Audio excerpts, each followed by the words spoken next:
अस्सलामु अलैकुम दोस्तों। हजूर अकरम सल्लल्लाहु अलैहि वसल्लम के ऐलान नबूवत के बाद कुफार मक्का ने आपको और आप सल्लल्लाहु अलैहि वसल्लम के दूसरे सहाबा इकराम को तंग करने में कोई भी कसर न छोड़ी। इनकी शर्मगेजियों से बचने की खातिर हजूर अकरम सल्लल्लाहु अलैहि वसल्लम ने शहर यसरब, जिसे बादज़ा मदीना कहा जाने लगा, हिजरत फरमाई। आप सल्लल्लाहु अलैहि वसल्लम की मदीना आमद से कबल ये शहर दो बड़े कबीलों में तकसीम था, एक ओस और दूसरा खजरज। ये दोनों ही एक दूसरे की जानों के दुश्मन थे। इनमें बहुत मामूली सी बातों पर अक्सर जंगें छिड़ जाया करती थी, जो कि नस्लों तक जारी रहती थी। जबकि इस शहर का तीसरा हिस्सा यहूदियों पर मुश्तमिल था। ये यहूदी यहाँ बैठकर अरब की इकॉनमी को कंट्रोल किया करते थे। इनकी बका और फ़वाइद इस बात से जुड़े थे कि अरब के कबीले आपस में ऐसे ही एक दूसरे से लड़ते रहें और ये सब मुआशी तरक्की की तरफ रागिब ना हो, और यहूदी इन्हें जंगी सामान और आलाते हरब मुहैया करके खूब माली फ़वाइद हासिल करते थे। ये सारा निज़ाम बिल्कुल ठीक चल रहा था कि आप सल्लल्लाहु अलैहि वसल्लम की मदीना में आमद हुई। आपने ओस और खिजरज नामी कबीलों की आपस में सुलह करवाई और इन दोनों को आपस में भाई भाई बना के रखा। आप सल्लल्लाहु अलैहि वसल्लम की मदीना शहर में आमद के बाद जंग की फ़ज़ा बिल्कुल ख़त्म हो चुकी थी और इस शहर की खुशहाली वापस लौट आई। लेकिन ये तमाम बातें इस शहर में रहने वाले यहूदियों को एक आंख ना भाई। वो खुलेआम तो अपनी अदावत का इजहार ना कर सकते थे, चुनाचा वो पीठ पीछे मुसलमानों के खिलाफ इंतहाई बुरी साजिशें करते रहते। अंगे खंदक इस बात की एक वाज़ह मिसाल है कि जब यहूदियों ने मुसलमानों को मिटाने की खातिर कोई भी कसर ना छोड़ी, लेकिन अल्हम्दुलिल्लाह यहूदी अपनी हर साजिश में नाकाम व नामुराद रहे और मदीना शहर से जला वतन कर दिए गए। जब रसूल अकरम सल्लल्लाहु अलैहि वसल्लम हुदैबिया से वापस मदीना मुनव्वरा लौटे तो मदीना मुनव्वरा के यहूदी सरदार, जो ज़ाहिरी तौर पर तो इस्लाम ला चुके थे लेकिन मुनाफिक थे, बनोजरी कबीले के हलीफ एक आदमी लुबैद बिन असम के पास आए। वो जानते थे कि लुबैद जादूगर और यहूदी है और वो जादू और इंतहाई सख्त किस्म के जहरों के बारे में जानता है। इन्होंने इससे कहा कि ए अबू असम, तू हम में से बड़ा जादूगर है। तमाम मर्दों और औरतों ने मोहम्मद सल्लल्लाहु अलैहि वसल्लम पर जादू किया, लेकिन इनका कुछ ना बिगाड़ सके, बल्कि इसका उल्टा असर हम सब में जाहिर हो रहा है। ऐसा कि तू देख रहा है कि इसने हमारे दीन की मुखालफत की और हमें जिला वतन भी कर दिया। लिहाजा तू मोहम्मद सल्लल्लाहु अलैहि वसल्लम पर जादू कर दे, और ऐसा जादू करने पर कुछ दिनार अदा करने का इन सब ने वादा भी किया।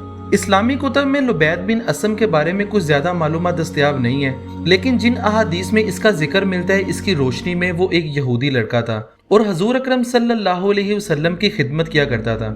वो कबीला बनु ज़रीक का हलीफ भी था और एक जादूगर भी। वो बज़ाहिर तो ईमान ला चुका था, लेकिन पीठ पीछे अपनी यहूदियत पर कायम था। चुनाचा दिनारों की लालच में वो इस बुरे काम पर तैयार हो गया।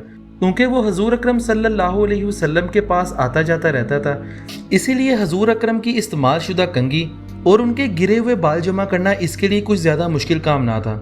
और एक रिवायत ये भी है कि ये बाल और कंगी लुबैद बिन असम के एक छोटी बच्ची के जरिए हासिल किए। इसने इन चीज़ों की बदौलत आप सल्लल्लाहु अलैहि वसल्लम पर जादू जैसे घिनौने अमल की जिसारत की। कुछ रवायात के मुताबिक जादू के इस अमल में लुबैद बिन असम की बहनें भी शामिल थीं, जो जादूगरी में लुबैद बिन असम से भी ज़्यादा माहिर थीं। आहिस्ता आहिस्ता इस जादू का असर जाहिर होना शुरू हुआ और आप सल्लल्लाहु अलैहि वसल्लम को यूं महसूस होता कि आप अपनी अज़वाजे मोहतरात के पास गए हैं, हालांकि आप इनके पास नहीं गए होते थे, और इस जादू से आपकी बसारत भी मुतासिर हुई थी। जबकि दूसरी रवायत में यह भी है कि आप सल्लल्लाहु अलैहि वसल्लम जादू के असर से इंतहाई बीमार हो गए थे और आपने अज़वाजे मोहतरात के पास जाना छोड़ दिया था। जादू के ये तमाम असरात सिर्फ और सिर्फ जिस्मानी नौयत के थे। आप सल्लल्लाहु अलैहि वसल्लम के दिलो दिमाग और सोच बूझ में इसका कोई भी असर न पड़ा था और आप सल्लल्लाहु अलैहि वसल्लम दावत और तबलीग का काम बहुत ही खूबी अंजाम देते रहे। हजरत आयशा रज़ी अल्लाह अन्हा से रवायत है कि आप इस तकलीफ में 6 माह तक मुब्तला रहे। आपको कमजोरी लाहक होती जा रही थी, लेकिन असबाब मालूम ना हो रहे थे। बुखारी शरीफ की एक हदीस मुबारका के मुताबिक आप सल्लल्लाहु अलैहि वसल्लम ने दुआ की, फिर कहा, ए आयशा, क्या तुम जानती हो कि जो बात मैं अल्लाह ताला से दरियाफ्त कर रहा था, अल्लाह ताला ने अपने फजल से मुझे बता दी है।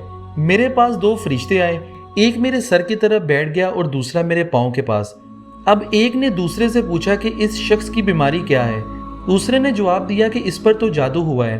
पहले ने पूछा कि जादू किसने किया है, तो दूसरे ने जवाब दिया कि लुबैद बिन असम ने किया है। पहले ने पूछा कि किस चीज में जादू किया है, दूसरे ने कहा कि कंगी और सर से गिरे हुए बालों और नर खजूर के खोशे के गुलाफ में। पहले फरिश्ते ने पूछा कि ये चीजें लुबैद ने कहाँ रखी हैं, दूसरे ने कहा कि ज़रवान कुएं के पत्थर के नीचे। اس بات کا پتہ لگنے پر آپ صلی اللہ علیہ وسلم اپنے بعض صحابہ کرام کے ساتھ اس کنویں کے پاس تشریف لے گئے۔